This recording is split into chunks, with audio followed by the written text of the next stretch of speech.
तो आप सभी को नमस्ते प्रणाम। मैं आपका अपना ठाकुर प्रखर सिंह और रात के 10 बज चुके हैं और कहानी का जो सिलसिला है बदस्तूर जारी है।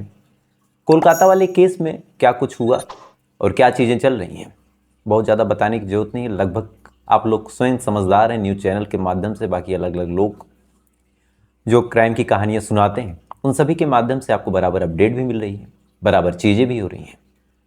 आरोपी कौन है, कैसे न्याय होगा, एक बड़ा सवाल है। जब सरकार ही खिलाफ हो जाए जांच पड़ताल के तो फिर पारदर्शिता कहाँ बचती है जांच पड़ताल में, ये हम सभी जानते हैं। अब क्या होता है क्या नहीं होता है ये शायद काल ही बता पाएगा। एक बड़ा सवाल ये भी है कि कितने दिन तक हम ऐसी चीज़ों को याद रखते हैं, क्योंकि कोई भी घटना होती है उसको तवज्जो तभी तक मिलती है जब तक उससे बड़ी घटना ना हो जाए या फिर कोई दूसरी घटना ना हो जाए। मीडिया जहाँ आपको शिफ्ट कर देगी आप शिफ्ट हो जाएंगे, सब भूल जाएंगे। रोते बिलखते बस माँ बाप अपनी बिटिया के इंतज़ार में, उसके इंसाफ के इंतज़ार में बैठे रहेंगे और फिर कोई नई घटना हो जाएगी। ये हमारे हिंदुस्तान में पिछले कई दशक से चलता आ रहा है और न जाने कब तक चलता रहेगा। हम आप सोशल मीडिया पे बातचीत करेंगे, उसके बाद धीरे धीरे भूल जाएंगे। अब जिस टाइम ये घटना हुई थी यानी 8 अगस्त की रात को, ठीक उसी टाइम पे एक और घटना हुई थी और इस घटना ने ज़्यादा लाइमलाइट या फिर ज़्यादा तवज्जो या फिर ज़्यादा टीआरपी तो नहीं बटोरी, लेकिन वास्तव में ये घटना भी उतनी ही भयानक घटना है जितनी पहली वाली है। दरअसल जहां 8 अगस्त को वो महिला बेचारी अपने आने वाले भविष्य को नहीं जान रही थी, अपने कलीग के साथ बैठ के ओलंपिक देख रही थी, कुछ खा पी रही थी, अपनी सर्विसेज दे रही थी उस हॉस्पिटल में, ठीक उसी टाइम पे एक लाश मिलती है। अब ये लाश किसकी है और इसका क्या रिलेशन है वो अब आपको पूरी घटना समझाता हूँ। दरअसल उत्तराखंड के रुद्रपुर में एक प्राइवेट हॉस्पिटल है। अब उस हॉस्पिटल में एक नर्स काम किया करती थी। अब काम करने के दौरान हॉस्पिटल में जो गहमा गहमी होती है दिन के टाइम ज़्यादा होती है, रात में बहुत इमरजेंसी केसेज आते हैं, तो उस टाइम जो स्टाफ होता है वो भी कम होता है, चूँकि दिन में आदमी रूटीन चेकअप करवाने भी आ जाता है, रूटीन जांच पड़ताल करवाने भी आ जाता है। लेकिन रात में किसी हॉस्पिटल में आदमी तभी आएगा जब उसके पास कुछ इमरजेंसी हो, नहीं तो आदमी प्रयास यही करता है कि सुबह जाए। तो हॉस्पिटल वाले भी स्टाफ कम रखते हैं, ज़्यादातर लोगों को छोड़ देते हैं कि आप अपने घर जाइए, खासकर महिलाओं को बोल भेज देते हैं कि आप जाइए अपने घर पे। तो ऐसे ही एक हॉस्पिटल में एक महिला काम करती थी, प्राइवेट हॉस्पिटल था। 30 तारीख की बात है। अब आमतौर पे वो रात को घर आ जाती थी, घर वालों से बातचीत करती थी। 23 तारीख को घर वालों से बातचीत हुई नहीं। घर वालों को लगा कि शायद थक के आई होगी, सो गई होगी, लेकिन अब मन ही मन एक चिंता भी थी कि यार आज तक ऐसा कभी हुआ नहीं कि वो आए और बातचीत ना करें। उन्होंने फिर फ़ोन किया 31 तारीख की सुबह। जब फ़ोन किया तो फ़ोन स्विच ऑफ। अब वो परेशान होने के बाद अब वो लोग देखने चले गए, पता किया। जब पता किया तो पता चला कि वो महिला तो कमरे पे आई ही नहीं। अब ये चीज़ जब घर वाले देखते हैं, हैरान परेशान, फ़ौरन 31 जुलाई को भाग के जाते हैं पुलिस स्टेशन और जाने के बाद उस महिला की गुमशुदगी की जो रिपोर्ट है वो दर्ज करवा देते हैं। अब रिपोर्ट दर्ज हो गई। रिपोर्ट दर्ज होने के बाद पुलिस वालों ने ढूंढना शुरू किया। सबसे पहले फ़ोन पता किया कि फ़ोन कहाँ है। पता चला कि फ़ोन स्विच ऑफ है। Phone switch off. परिवार वालों से कहा कि क्या कोई अफेयर वगैरह, क्योंकि आमतौर पे ऐसी चीज़ें होती हैं कि चली गई किसी के साथ, और अक्सर ऐसा हो जाता है, उसमें पुलिस वालों की भी गलती नहीं है। तो ये तमाम चीज़ें पता की, लेकिन वहाँ से कुछ ऐसा मिला नहीं। हॉस्पिटल गए पता करने कि क्या वो महिला आई थी या नहीं आई थी। पता चला आई तो थी। तो फिर पूछा कि कब गई, पता चला रात में गई। उसके बाद हॉस्पिटल वालों से पुलिस वालों ने कहा कि अच्छा जाते हुए थोड़ा कैमरा चेक कराओ, चूँकि मन में एक डाउट था कि कहीं हॉस्पिटल में ही कुछ ना हो गया हो। हॉस्पिटल वालों ने कैमरा दिखा दिया जाते हुए। अब ये भी क्लियर हो गया कि भाई हॉस्पिटल से तो निकली थी। पुलिस वाले अपने तरीके से जांच पड़ताल करते रहे, अपने तरीके से तफ्तीश करते रहे, तमाम तरह की छानबीन हुई, लेकिन कहीं से कोई जानकारी नहीं मिली। तमाम व्हाट्सएप ग्रुप में उस नर्स की फ़ोटो वायरल की गई, सर्कुलेट की गई कि अगर कहीं दिखाई दे तो आप लोग इत्तला करें। अच्छा, जैसे जैसे दिन गुजर रहा और कहीं कोई ऐसी लाश वाश जब नहीं मिली, तब एक मन में ये भी था कि शायद या तो उसका किसी ने अपहरण कर लिया। अच्छा, अपहरण भी करता तो फिरौती की फ़ोन आ जाता। और या तो अपनी मर्जी से किसी के साथ चली गई और हम लोगों को गुमराह कर रही है। अब पुलिस वाले दोहरी नाव पे सवार। हादसा हुआ होता तो कम से कम एक लाश, एक बॉडी मिलती। बॉडी यहाँ मिली नहीं और उसका कोई ट्रेस या फिर कोई डिटेल मिल नहीं रहा। लास्ट लोकेशन कायदे से कहीं दिख नहीं रही। तो पुलिस वालों को भी कहीं मन में डाउट तो था ही कि शायद अपनी मर्जी से किसी के साथ ना चली गई हो। अब दोहरी नाव पे सवार पुलिस वाले अपने तरीके से खोज रहे हैं, अपने तरीके से तफ्तीश कर रहे हैं। वक्त धीरे धीरे आगे बढ़ रहा।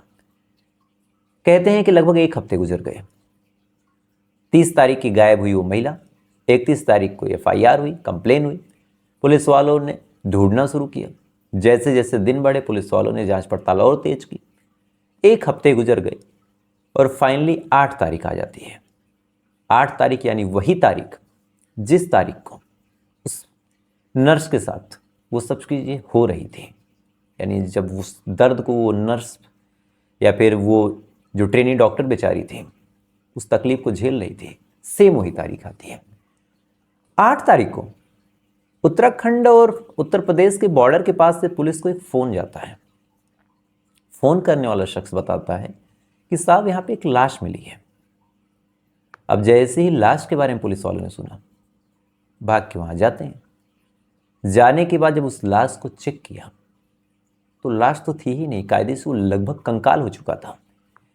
यानी एक तो गर्मी का महीना, वो भी इतनी गर्मी जून जुलाई की, और ऊपर से थोड़ी सी ह्यूमिडिटी, नमी भी है, और लगभग 7-8 दिन पुरानी लाश भी थी, तो बुरी तरह सड़ चुकी थी, लगभग कंकाल दिख रहा था।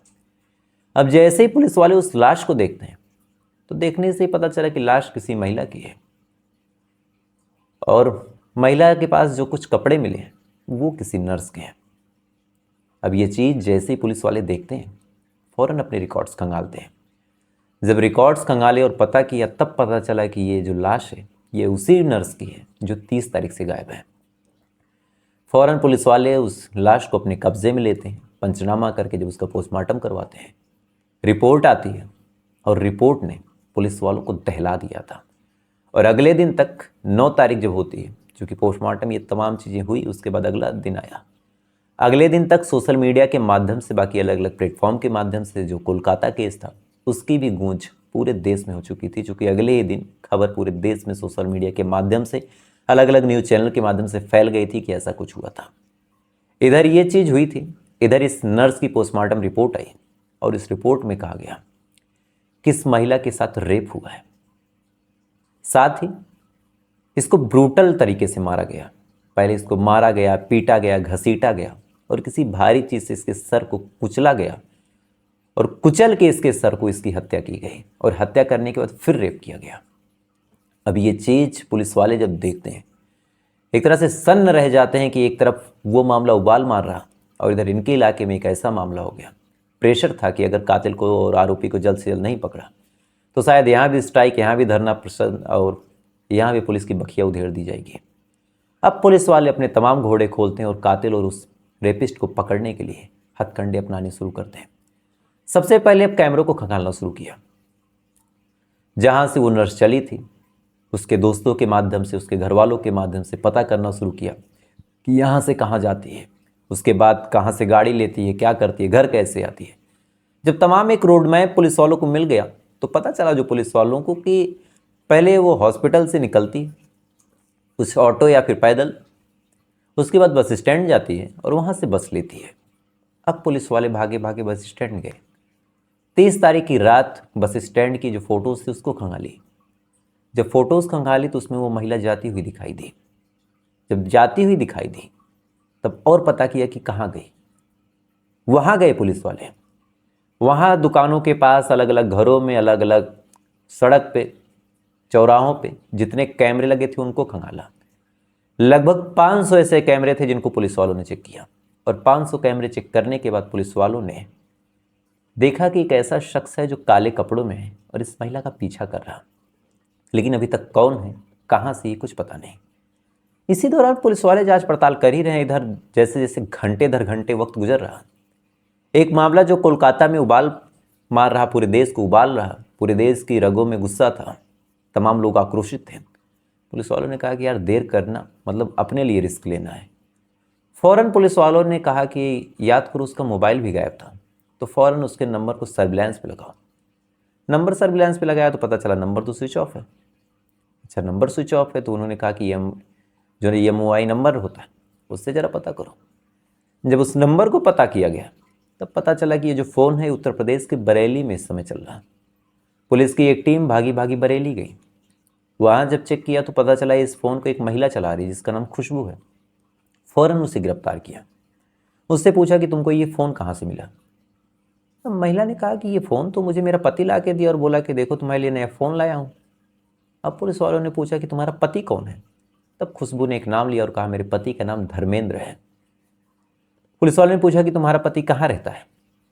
तब उस महिला ने बताया कि मेरा जो पति है पहले तो उत्तराखंड में नौकरी करता था, मजदूरी करता था, लेकिन इस टाइम वो वापस आया और फिर कहाँ गया मुझे कोई एग्जैक्ट जानकारी नहीं है।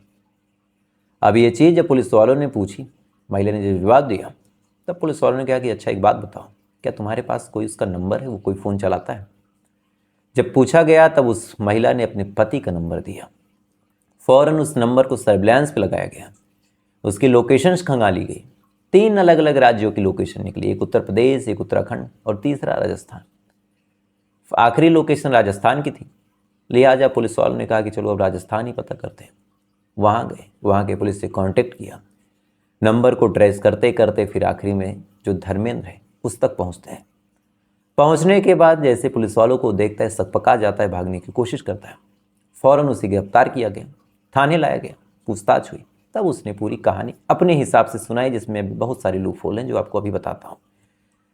धर्मेंद्र से जब पूछा गया कि क्या तुमने ऐसा कुछ किया है, तब धर्मेंद्र ने कहा कि हाँ साहब मैंने किया है।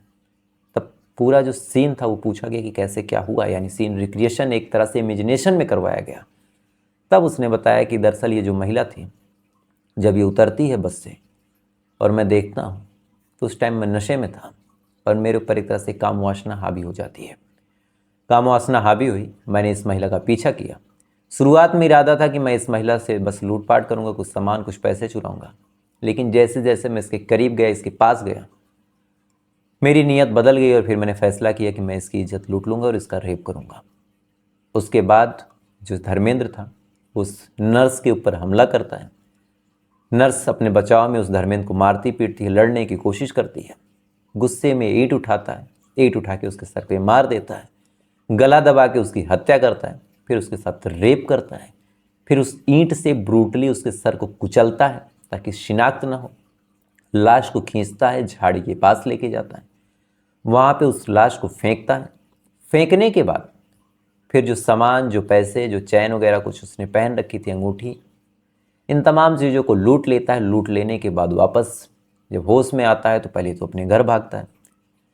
घर आने के बाद पत्नी को वो फ़ोन गिफ्ट कर देता है, सिम निकाल के फेंक देता है। मज़दूर था, इतना ज्ञान था नहीं कि शायद पकड़ा जाएगा इससे, इतनी सारी चीज़ें उसे पता नहीं थी। उसके बाद वहाँ से भाग के राजस्थान चला गया और एक कंपनी में नौकरी करने लगा। अब पुलिस वालों ने जब ये तमाम कहानी सुनी, तमाम पहेलियाँ सुलझाई, इधर परिवार वालों का भी एक पक्ष था, क्योंकि असल दर्द, असल तकलीफ तो परिवार वाले झेल रहे थे, इंसाफ उन्हें चाहिए था। अब परिवार वालों ने जब ये तमाम चीज़ें सुनी और आसपास के लोगों ने सुनी और जो कुछ पोस्टमार्टम रिपोर्ट कह रही थी, उन्हें भी डाउट हो गया कि यार ये एक इंसान का काम नहीं है। एक इंसान इस कदर ब्रूटल रेप और ब्रूटल मर्डर नहीं कर सकता। उसके बाद उन्होंने भी अब स्ट्राइक और धरना देना शुरू किया, क्योंकि एक तरफ कोलकाता का वो केस देश को उबाल रहा, दूसरी तरफ जब ये केस सेम तरीके से हुआ, एक में गले की हड्डी तोड़ के हत्या की गई, दूसरे में ईंट से सर पे मार मार के हत्या की गई, एक में लूटपाट प्लस मर्डर हुआ। इधर भी लूटपाट तो नहीं हुआ, लेकिन कोलकाता वाले केस में ब्रूटल रेप और मर्डर हुआ। दोनों में ही डॉक्टर से संबंधित मामला था। दोनों में ही एक शराब पी के आता है, एक महिला की इज्जत को तार तार करके जान लेके चला जाता है। दोनों में ही पुलिस कुछ दिन तक सुस्त पड़ी रही। और दोनों ही ऐसे मामले हैं जिसमें जो मामले की जघन्यता है, जिस हिसाब से उसमें क्राइम किया गया, जो ब्रूटलिटी दिखाई गई, उसको देख के ये डाउट हो रहा है कि यार एक इंसान का काम नहीं है। चूँकि जिस हिसाब से इस केस में हुआ कि पहले ईंट मारना, एक नर्स अच्छी खासी जो हॉस्पिटल में होती है, ठीक ठाक अगर हेल्दी एज है 30-31 साल, एक महिला के अंदर ठीक ठाक ताकत, ठीक ठाक सामर्थ्य होता है, वो किसी भी पुरुष के ऊपर अकेले तो हावी हो सकती है, या फिर इतना तो कर सकती है कि कोई एक पुरुष, खासकर तब जब उस शराब के नशे में हो, उसके ऊपर हावी नहीं हो सकता। तो उत्तराखंड वाले केस में भी ये सवाल बार बार उठ रहे हैं कि जो करने वाले थे कम से कम एक से ज़्यादा थे।